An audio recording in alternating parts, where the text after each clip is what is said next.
and their conquest would be far more difficult. So before striking with his armies, he used another weapon. I should be on X-Files. I'm a reptile. What I spit is heat. I live in streets that pump more sand than Venice Beach. My fan base range from Spain out to Tennessee, Sicily, Italy, Nola, Pistol Pete. Mention me, you gon' be sleeping where the fishes be. Little Miss Thing gon' be missing for like 60 weeks. I flip your head back and reverse like a Missy beat. New strap.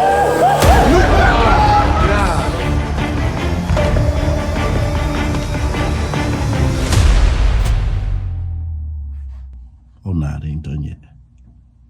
February 4th.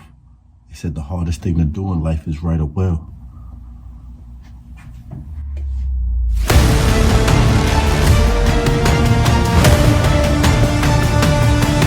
Holla, what up, nigga? Purchase your ticket to be in the building or catch it live on pay-per-view stream. Propaganda barrage, to confuse, to make them lose faith, to divide and conquer.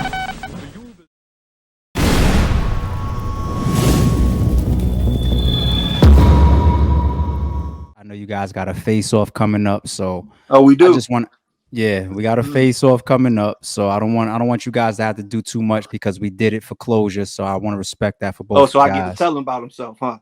Face to face, face, mano face to face. Before you guys rap, you guys get to speak what's on your mind. Is he gonna have his doctor's note with him? This guy. I get to see this doctor's note or what, man? What's going on out here? So I'm gonna bring some band-aids for the boy just in case. You know what I mean? You know my man get hurt easily, man. Speaking of current events, man, in between this battle coming up on the 4th and when y'all was originally booked for closure, something happened, and your name came up. Name came up a bunch. Videos of you in an old battle were going viral all over the place. Millions of views. Are you referring to the never-ending sack of work? See, I delivered a lot of 30 sacks, but that right there, I like to call that the never-ending sack of work. It goes away for a little bit. Every couple of months, it comes back and strikes again. It's just a gobstopper. I'm not even supposed to be laughing at that. Like that's crazy for you to give it a title. It's like a jawbreaker. You know what I mean? You know how many layers is on the jaw? Have you ever tried to eat a jawbreaker? You can have the same jawbreaker for a couple of years as a kid, man. You know, it's a gobstopper, like I said, man. The never-ending sack of work, man. Delivered by the dog himself. You're talking to the man that did it, man. Here you go, right here, man. What do they need to know? What's up, man? So there was a situation where something similar happened or came to the stage again. Kyd Slade versus Tay Roc. Okay, I see what we. Kyd Slade versus Tay Roc. Okay, I thought that was a very, very obvious segue that I was bringing up. But did you see it? Yeah, I did. What did you feel about let me start there from the artistry standpoint. What did you feel about the execution of it with Tay Roc delivering, you know, the whole exposing type of angle with the paperwork on stage? The execution was poor. The execution was very poor. You know what I mean? It was like he just relied on the angle, but didn't deliver it the way or explain it in a way or present it in a way. I thought the way it was presented was a good lesson to for people that say, oh, he just won because he had the paperwork. Now you get to see that the paperwork sometimes just ain't enough. If you just come in and just pull out some paperwork, so what? Now, if it's take one and pass it down and you got 500 copies of this shit highlighted, you bringing them on with the, you know, to some people, you might be saying, oh man, this shit is juvenile. If we're going bar for bar, you know, cause this, you know, that's the shit that happened. You be known for being a punchliner type person, and you just punching back to back. Then your naysayers will be like, I mean, yeah, he got bars, but they could apply to anybody, you know, this general bars. So then you do some shit like that and tailor it all to one person, and then they switch it up and be like, I mean, bar for bar. So outside of the situation, just from a artistry standpoint, what made your execution hit the way that it hit? Like, what was so different about your execution on stage? I thought it was presented better. Like, one of the main things about it was, I'm doing all of this to get to, you know, you should have fought the case. That's the climax of the round. I'm doing all of this from the very second I said the way I pull out the paperwork was different. Like I could go and get it. You know, when I'm doing this, like you want to see it, I could go and get it. Now people are like, oh, what's going on? And now I'm going over people like, what's he got over there? What's all this? You just pull a balled up piece of paper out your pocket on stage, like here go right here, y'all. I got one for you. Trust me, he did it. Like, like it's not like it wasn't well thought out to me. It wasn't like I got this tidbit of information. If I'm going to use this, I got to use it in a way that, you know, the dog did it.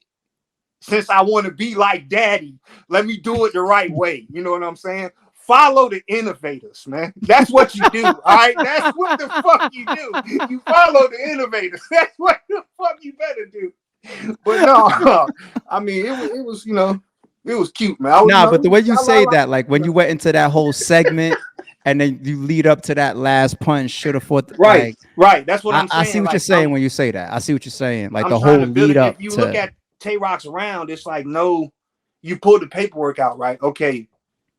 But what's the part that you get to? It's like, and I'm not, you know, battle rappers get mad and they be done told you to suck SMD on Twitter and all that old weird shit behind this shit. I'm just keeping it real, bro. Like if we can't fucking talk about a battle rap round, right. Jesus Christ, like you got to get to this climax of the shit. You got to get to the high point of the round. You see what I'm saying? I'm doing all of this, but in between, I'm punching. I'm doing all of this. It's all other shit going on. When I'm watching the Tay Roc shit, it's just like, all right, you did this, and then I'm gonna just keep bumping into you and like pushing you around. But it's no, like, what's the big bar of that round? What's the big, you know? Okay.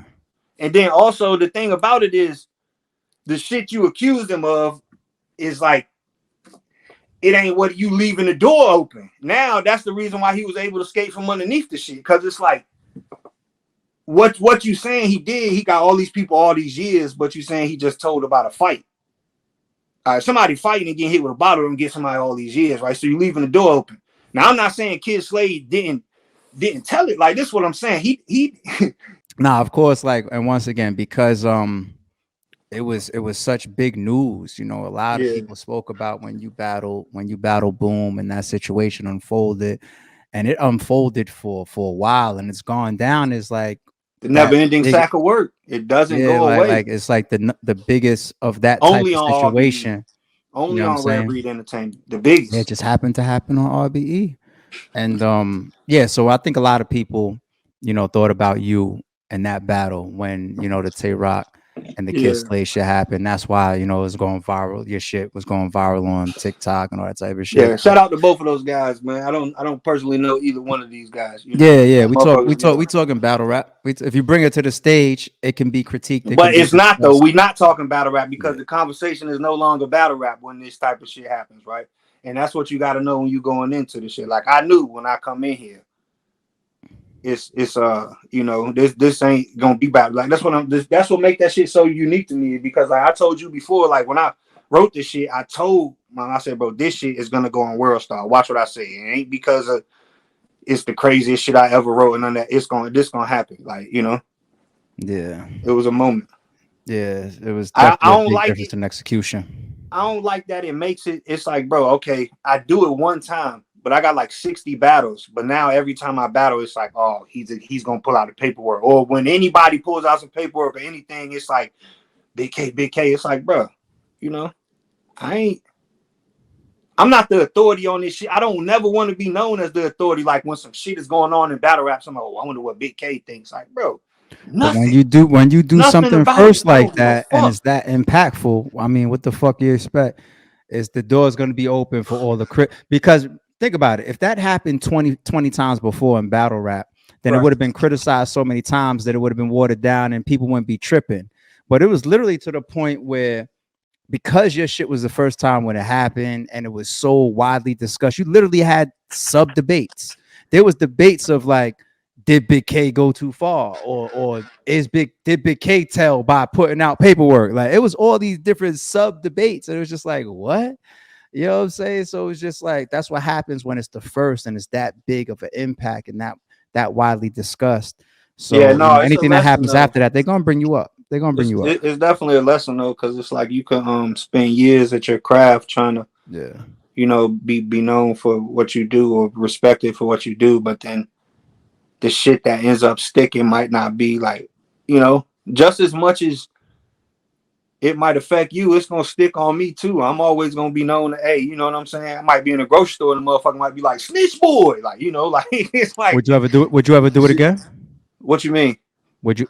I mean, let's say a situation came your way that you caught some information that was really, really changing the perception of somebody based on something that Maybe I happened off did. stage. Maybe I did. February 4th, Bigg K versus A War. Maybe I did. And he knows what he did. He know what happened.